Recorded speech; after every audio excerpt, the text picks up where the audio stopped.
village.com.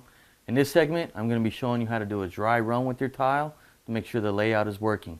As you can see, we've snapped our lines, and what you can do if you run into a problem with your lines coming off is you can take a little bit of hairspray and just spray it over top of them so that they're always there.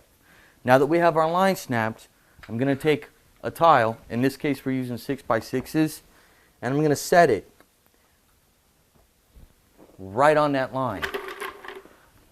I'm going to take a spacer and I'm going to plug my spacer in, and I'm going to put the next tile in. And I'm going to complete this process until I get all the way down to the end of where I want to run my tile to.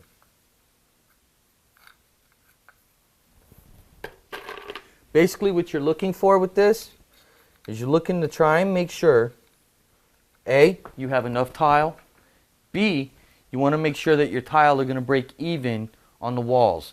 If you have a 12-inch tile, you don't want 3 inches inning on that side and 6 inches inning on this side. You want it to be as close to 6 inches all the way around, 5 inches, wherever the majority of the tile breaks. That's what you're looking for when it comes to laying out your tile. You can also do this with a storyboard. You can actually take a 2x4, measure out the width of your tile plus the length, the size of your grout joint, and use a storyboard as well. Basically a 2x4.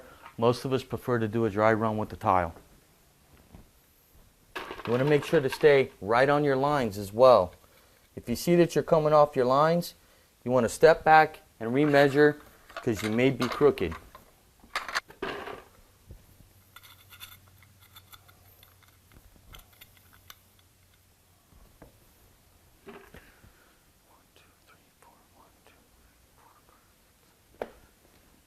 In this direction, I can tell that my tiles are going to break even within 1/4 of an inch, which is an acceptable tolerance.